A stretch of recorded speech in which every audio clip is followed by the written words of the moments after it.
Michael Laine of the Copenhagen Voice. So it's a reception area. At the DJF Union with me is Chris Mooney, who is a blogger and a science journalist.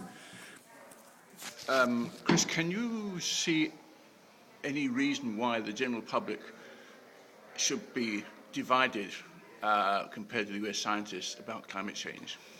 Oh yeah, I can see lots of reasons, no good reasons, but I can tell you that when you map the climate change debate onto the political divide in the United States, the number one reason is partisanship, and Republicans hating Al Gore, and Republican Party identity being very much tied to not accepting that climate change is a problem.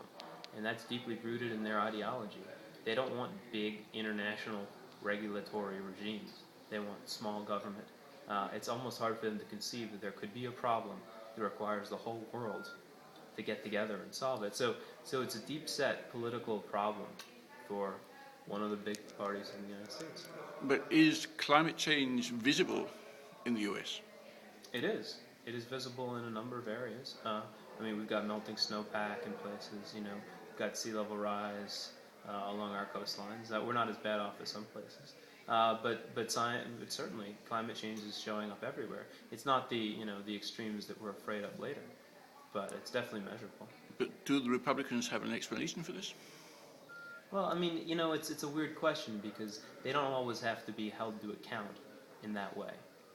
We also have rising temperatures, of course, in the United States. Do they have an explanation? No, they've got a spin. They've got a way of saying temperatures aren't really rising. It's not really warming. It hasn't warmed since 1998. It's cooling. That's the level on which you're having a discussion.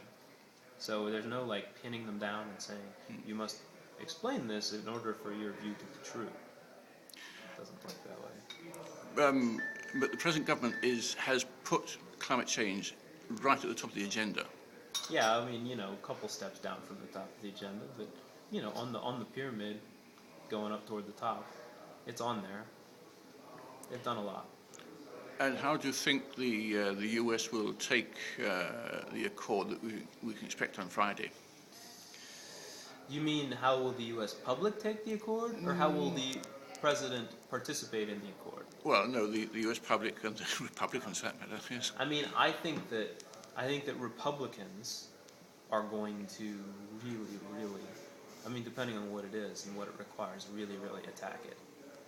And they're going to try to create a gap, that they can use politically between what President Obama commits to and what is achieved domestically.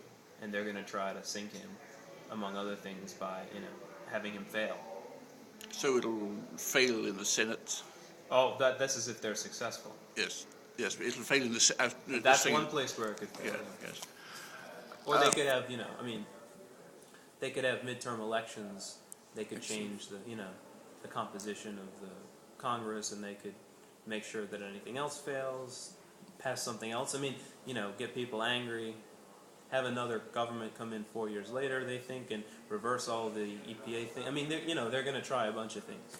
They're good political dealers. Yeah. A survey published recently showed that both US and Swedish citizens were willing to pay between 2 and 3% of GDP to help developing countries mitigate climate change. Does that sound a reasonable figure? US citizens were willing to pay that? Yes, and in Swedish. In a survey? Yes. I can't believe the survey. I'm not sure what the US public said it was agreeing to. To me, it sounds like it might be a fair figure, but it's way below. Well, that's it's way below what developing countries want. Yeah, that's a lot. I don't think it would ever happen. That they pay 3% of GDP, or paying 3% of GDP. But it's way below what the developing countries want. Right, but so you feel that the US won't foot the bill, or foot the US share of the bill, if you can say that? Yeah, at that scale, I think the US will pay money. I don't know that it'll pay that much money. And do you expect... We have, everyone in the US is scared to death about the economy. Okay. So So it might be in several years' time when the Chinese have... Maybe. Maybe if we're flush. But that's gonna be tough. And Friday's Accord, how do you think that will look? Will that be... Oh, that's the million-dollar question, Yes. I mean, you're asking me to look forward and Yes. say how strong it's going to be. Yes.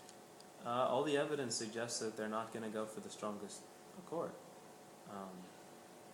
I mean, I think the fighting's going to be interesting, and the dramatics are going to be interesting, but nothing I've heard yet suggests to me that the developing countries have the clout to actually win with their, demand for 1.5C as opposed to 2C. So it would have to be a game changer surprise, and I was not going to bet. I guess I'm not betting on the underdog, You're not a betting man. No, Okay. not here. Lastly, if you had one recommendation to give to the IPCC and the UNFCCC for COP15 Accord, what would that be? Communicate very differently than one report every 5 years.